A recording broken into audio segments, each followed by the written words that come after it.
Welcome to APUSH for 5, your shortcut to mastering the AP U.S. history exam. Let's jump into our midterm review, periods 1 through 4. If you can master these hard-level questions, you're well on your way to an A. Question 1. Stimulus. Zenger's 1735 trial defended truth as a defense against libel, limiting royal power. 60 years later, the 1798 Sedition Act punished partisan dissent. Both invoked English legal tradition to define liberty and loyalty. Question. Compared with Zenger's trial, the Sedition Act most clearly illustrates A. A complete break from English law in favor of Enlightenment ideals. B. Continuity in using English legal precedent to restrict rather than expand dissent. C. The end of political faction as a threat to stability. D. Judicial supremacy replacing legislative sovereignty. The correct answer is B. Continuity in using English legal precedent to restrict rather than expand dissent. Federalists re-weaponized the same legal heritage Zenger's jury had resisted. Question 2. Stimulus. See image. Question. How do the outcomes reveal shifting ideas of sovereignty? A. Colonial juries asserted communal autonomy. Federalists enforced national conformity. B. Both cases expanded jury power equally. C. Colonial rulings deferred to Parliament. Federalists embraced nullification. D. Each reinforced local control over speech.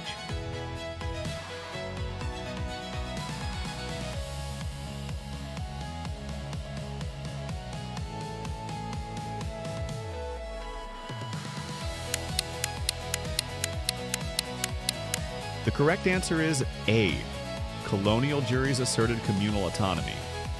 Federalists enforced national conformity. Liberty moved from bottom-up defense to top-down regulation. Question 3. Stimulus. See image. Question. What long-term pattern do these crises reveal? A. Progressive expansion of civil liberties. B. Alternating waves of liberty and repression in moments of instability. C. Permanent abolition of press prosecutions. D. Regional variation without national consequence.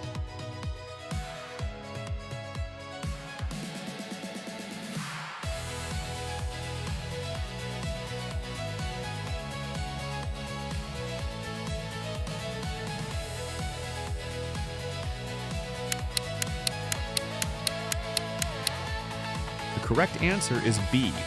Alternating waves of liberty and repression in moments of instability.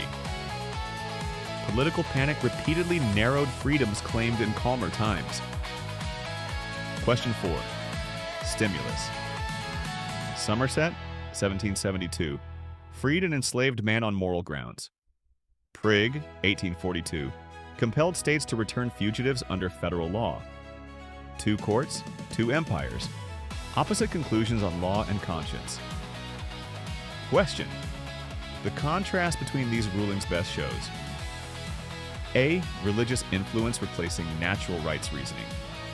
B. A uniform Anglo-American abolitionist consensus. C. The triumph of legislative over judicial power. D. A shift from moral universalism to positivist nationalism. The correct answer is D. A shift from moral universalism to positivist nationalism. Somerset moralized liberty.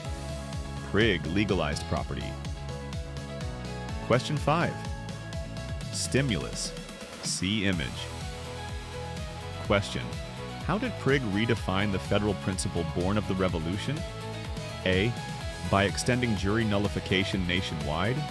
B. By restoring state sovereignty over slavery. C. By turning federal supremacy from a shield of liberty into an instrument of bondage. D. By aligning with British humanitarian precedent.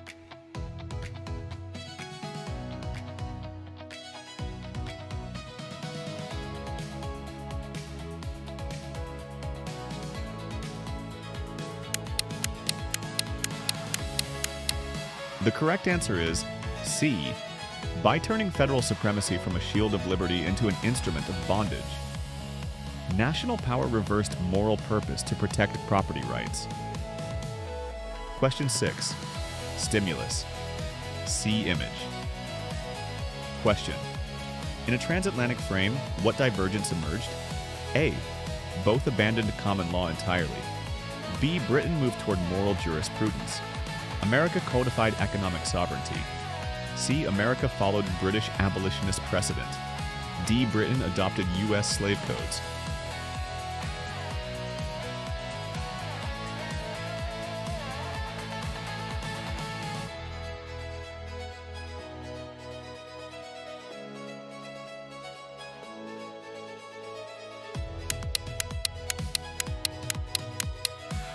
The correct answer is B. Britain moved toward moral jurisprudence. America codified economic sovereignty. Moral law and market law parted paths across the Atlantic. Question 7. Stimulus. Bacon's 1676 uprising challenged elite corruption. Turner's 1831 revolt defied racial slavery. Both provoked harsher hierarchies. Race became the language of control. Question. What continuity defines elite reaction in both eras? A. Institutionalizing racial hierarchy to fracture potential class unity. B. Economic reform to relieve debtors. C. Broad suffrage concessions to pacify dissent. D. Religious reconciliation through shared revivalism.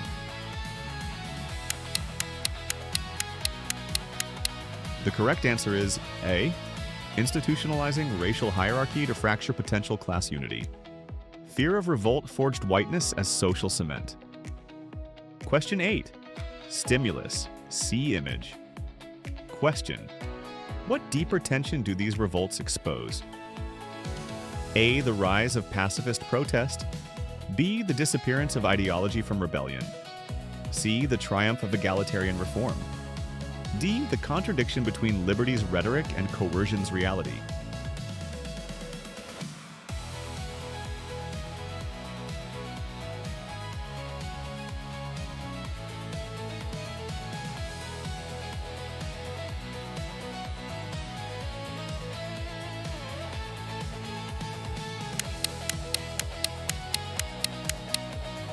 The correct answer is D.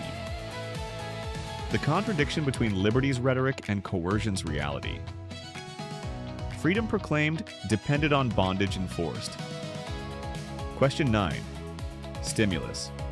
See image. Question.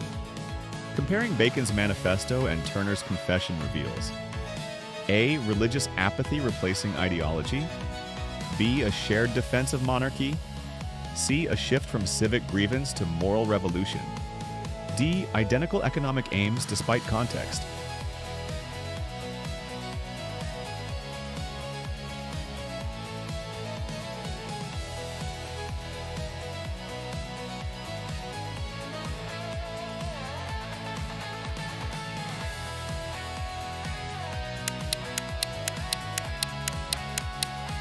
The correct answer is C.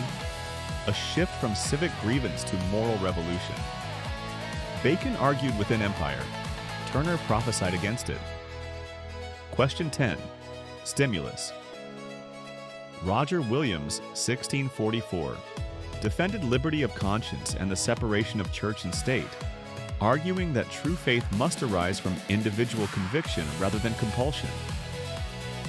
Charles Finney, 1835, promoted revivalism that empowered ordinary believers to seek personal salvation and moral reform through direct, emotional religious experience. Question. Despite their different contexts, both excerpts most clearly express which enduring characteristic of American religious life? A. The democratization of faith through the primacy of individual conscience over institutional authority. B. The persistence of clerical hierarchies as moral guardians of the community. C. The replacement of moral discipline with emotionalism and social activism. D. The subordination of religion to secular governance and moral reform movements. The correct answer is A, the democratization of faith through the primacy of individual conscience over institutional authority. Williams's defense of liberty of conscience and Finney's evangelical voluntarism both reflected a democratized faith emphasizing individual responsibility. Across time, American religion remained deeply voluntarist, balancing moral order with personal freedom and resistance to imposed orthodoxy. Thanks for watching A Push for 5. Let us know in the comments which questions you like the most. If today's practice helped you, tap like, hit subscribe, and turn on notifications so you won't miss any future videos. And share this with a friend who's also aiming for that 5. If you want more hands-on learning or direct feedback, reach out directly. We'd love to help you take your prep to the next level. See you in the next video.